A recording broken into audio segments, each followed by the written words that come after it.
Good morning, friends. Thanks for being here with us this morning. This is Journey Home Meditation, and you're listening to the Morning Sit. This morning, we're going to have a little bit of breathing, some meditation practice, some contemplation, and probably a little poetry. I'm Michael, and I am happy to be here.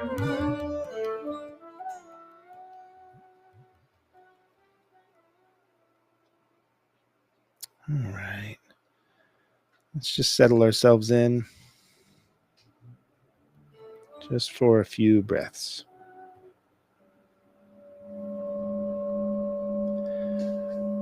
Breathing in through the nose.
Find any place that you may be holding on to breath or to tension. And on the out breath, focus on the feeling of the breath leaving the body and allow that to be the tension leaving the body, and allow that to be the release that is going to open you to receive.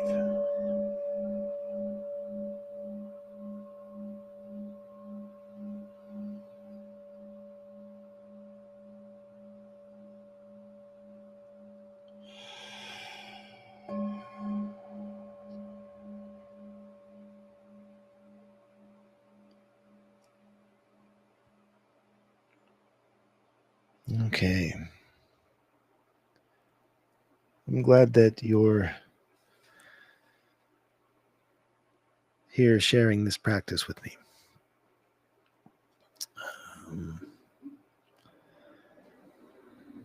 I know that it can sometimes feel like we're doing this thing alone, whatever it may be. And as much as we consciously know, as much as our thinking mind knows and will give advice to others that, you can't do it alone, just reach out, I'm here for you. We say this to each other, but each one of us, I know that I do, and I know that many people I have spoken with do this inner game of falling back into a belief that we are alone, that for some reason we should be able to do this without reaching out, without bothering anyone or being a burden. And I'm just so grateful that you have decided to not do this alone, because it is when we are coming together to share our burdens that our burden becomes less. And when we share our love becomes more. So I'm grateful when I can remember to step outside of my fearful mind, that fearful mind that is still stuck maybe in feelings of abandonment or feelings of rejection as a child or as an adult. Uh, you know, this existence that we have, it's funny.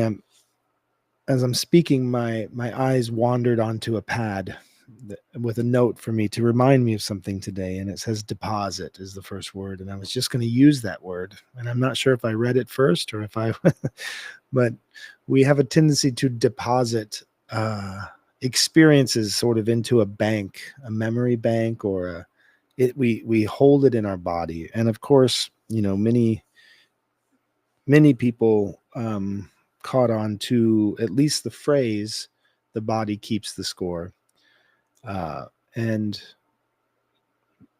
a large number of those people read the book by Bessel van der Kolk, "The Body Keeps the Score," which talks about the way that we hold memory in our body. And it's interesting because I have this sort of like a file folder, to use modern metaphors, right? Like I have a folder that I store away different lines of thought, and then I come back to them. I sit and I contemplate things for a while, and I think, oh yeah, that sounds good. That sounds good. Maybe I'll take a note on my phone or in my notepad. Oh yeah, yeah, yeah. Write that down. Write that down. That sounds good. That makes sense. That solves the problem. There it is. I figured it out. Great. I can move on. And then I stumble upon them and I'm like, whoa, wow. Well, there's one side of it. That's certainly an idea.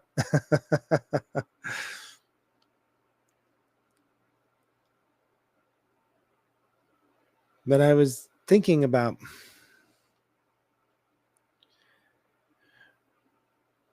well, there's a few lines of thought going now, but I'll go just with what's most fresh for me.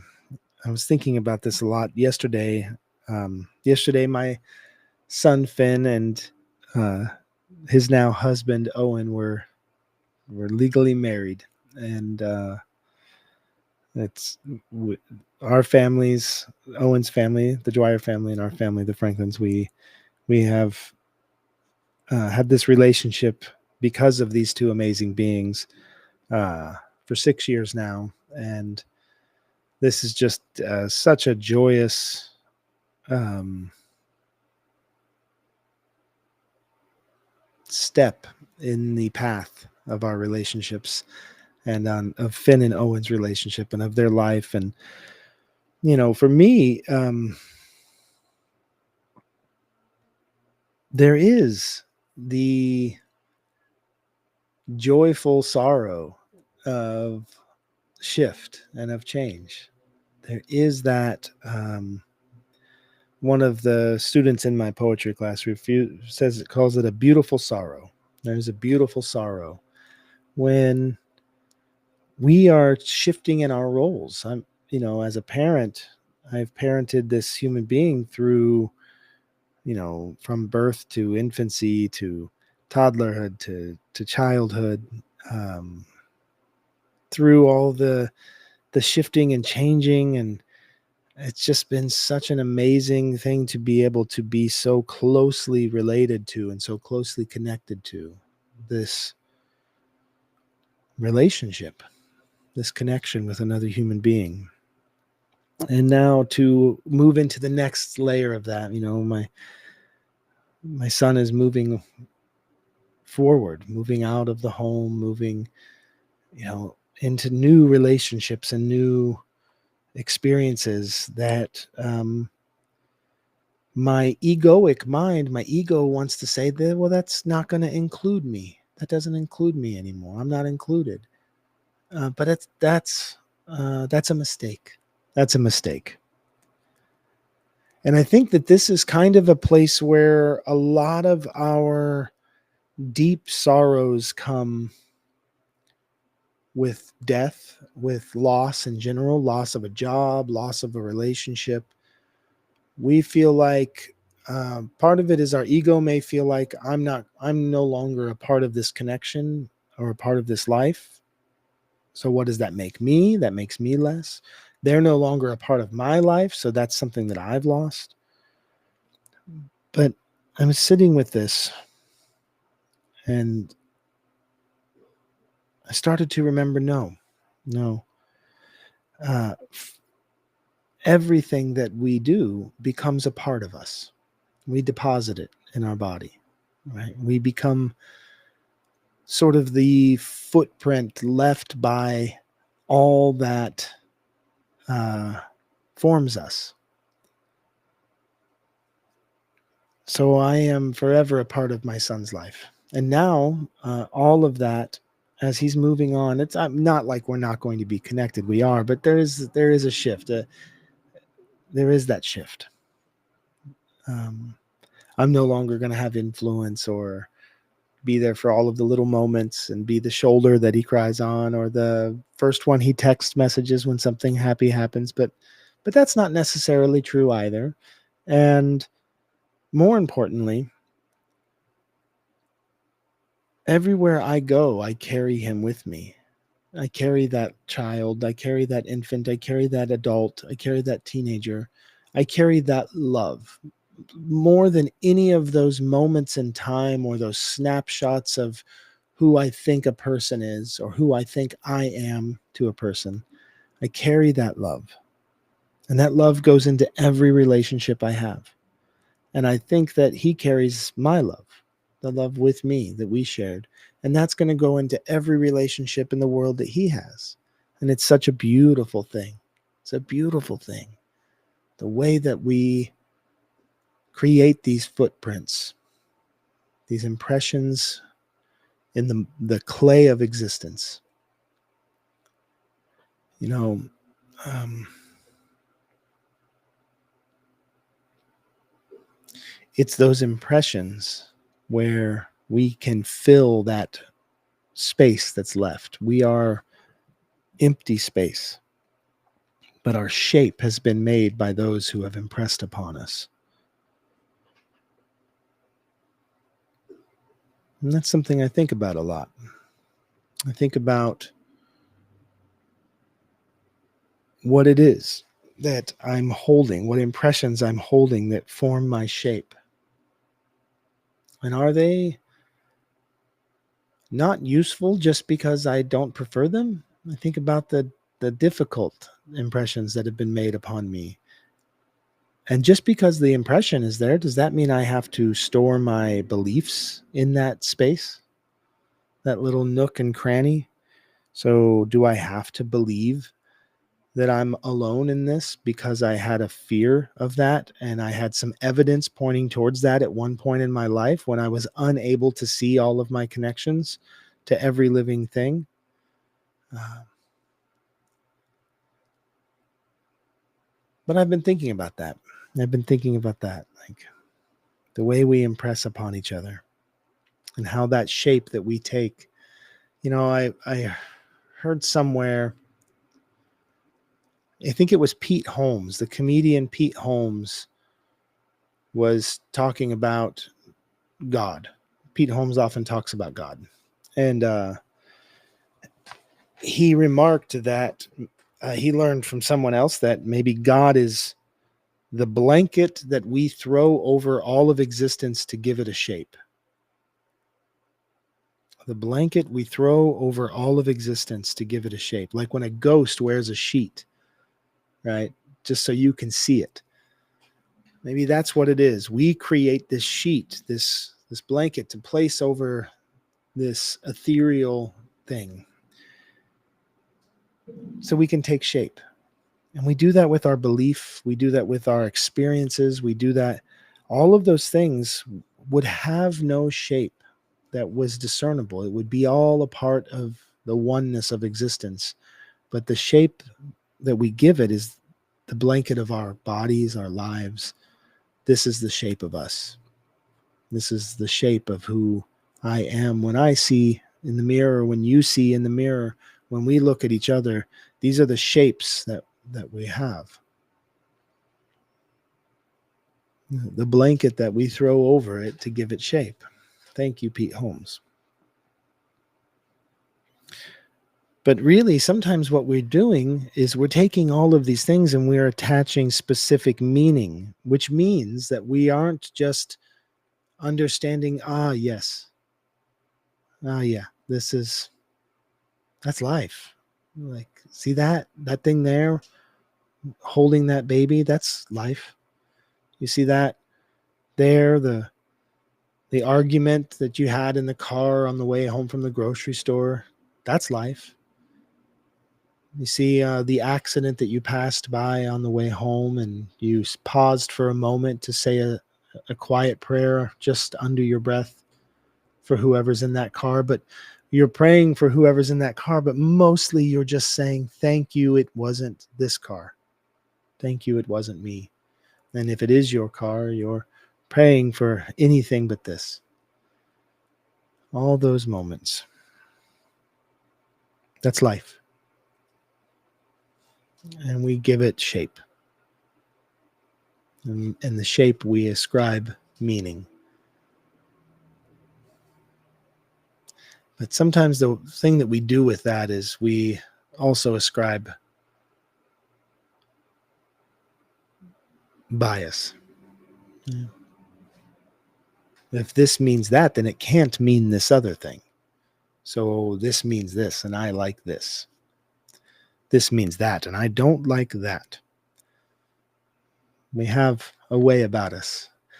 I think sometimes it's just my identity, my mind identity, trying to be relevant, be the most important function of my body. I'm a thinking being, I think, therefore I am. I really, sometimes I go, I think I am. I don't know. I think so. But all this is, I guess, to say, when we impress upon each other what we impress upon each other and what we have impressed upon us can stay with us or can be released by us. And either way, you're still made of the same lump of clay that you were before. You're just maybe shaped a little different. We keep molding our experiences around this thing.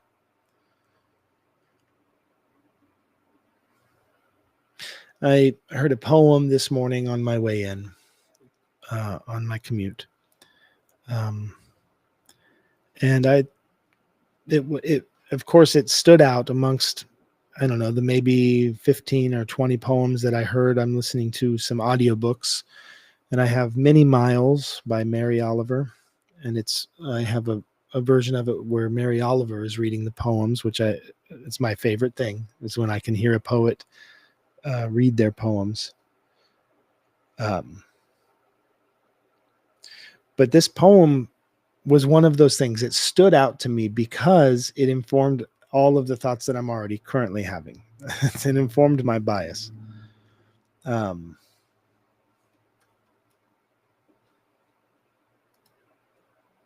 So I think I'll play it now.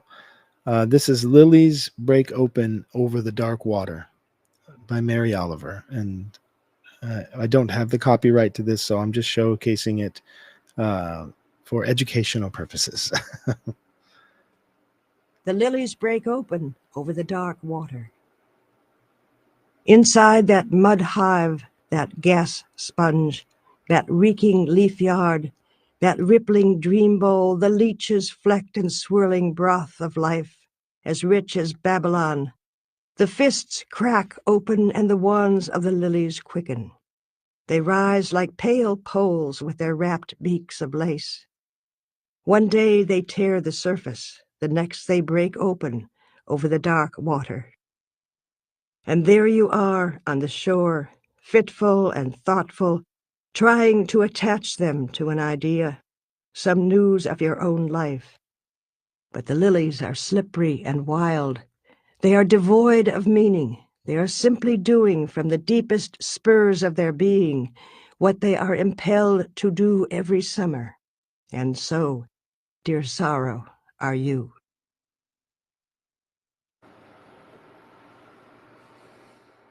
Well, and so, dear sorrow, are you. I I love, you know, just to tie it in even more. Uh, Angela and I were discussing. We have a small pond at the bottom of our hill that was put into place by the person who previously lived where we are, that built a home that we live in, Dudley. And we for years we've just kind of we don't really know what to do with it. What do you do with it? We got to do something with everything, but really the issue is that the pond is growing vegetation a lot, and then we get a lot of mosquitoes. It becomes this great habitat for mosquitoes, but we don't have a lot of the other beings that like to feast upon mosquitoes. So we've been talking about how to do that, and then we were talking about maybe we could put things into the pond that would help encourage that relationship. Things like um, placing lily pads or lotus blossoms, and we were talking about those things. And it's just funny that this comes up this morning because we were just having that conversation last night. But that line, they are simply doing from the deepest spurs of their being what they are impelled to do every summer. And so, dear sorrow, are you. It's amazing. Remember that your sorrow, your happiness, your joy, your um, indecision, all of these things are just doing what they are meant to do. But in that, there might not even be meaning. Doing what they are impelled to do.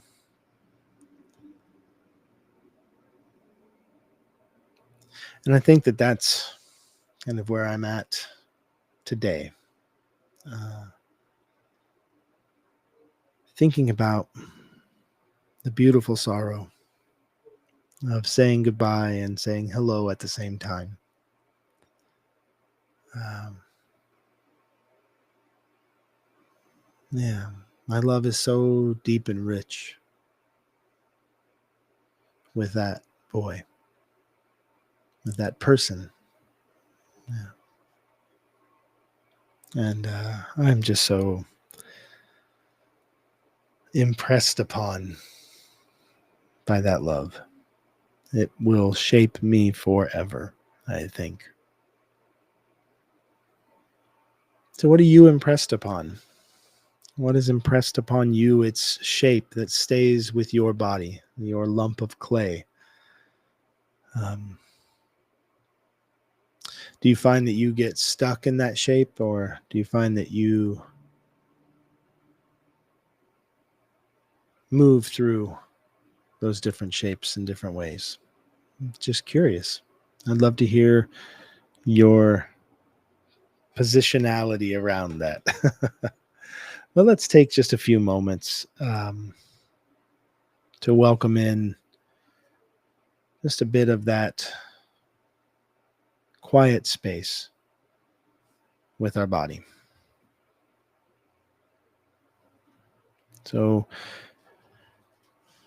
finding our meditation posture is positioning our body in a way that facilitates breath and releases your hiding places. Get out of those hiding places. Opening the chest and opening the heart, bringing the shoulder blades just slightly together in the back, elongating that spine as much as you can. Either feet crossed in any number of positions that are comfortable for the knees, the hips, the butt, the body, or placing the feet gently to the floor, resting your palms on your lap. You can close your eyes, or you can leave your eyes open with a soft gaze, just a few feet in front of the body, and then we just go to the breath.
Use the breath to bring your awareness into your body. Find your shape.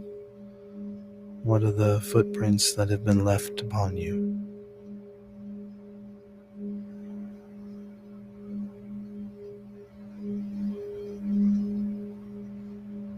What is the shape of your being today? What is the shape of your love?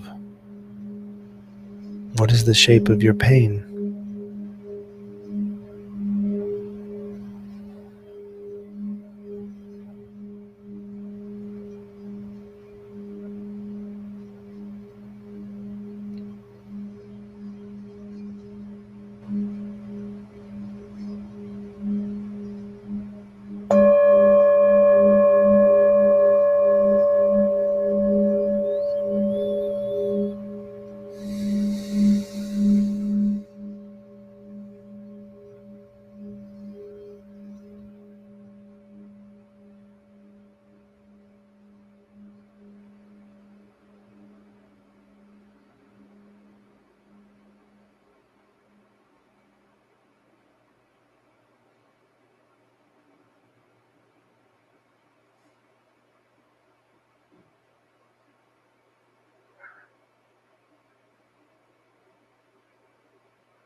Thanks for being here, everyone.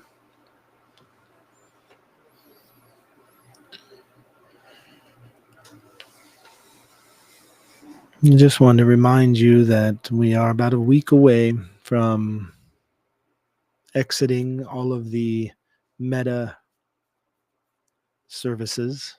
So these things will probably still be archived there. I haven't decided whether or not to wipe everything from Meta or just close my account down, but please find us at Substack, Journey Home Meditation at substack.com, something like that. Substack is a fantastic format. I'm really appreciating it. It's slowing me down. Instead of quick snippets of opinions and arguments and all of the information junk food that I receive when I'm on social media, I find that this is tended to with a little more care and intention, and that's important to me in my life today. So check us out there.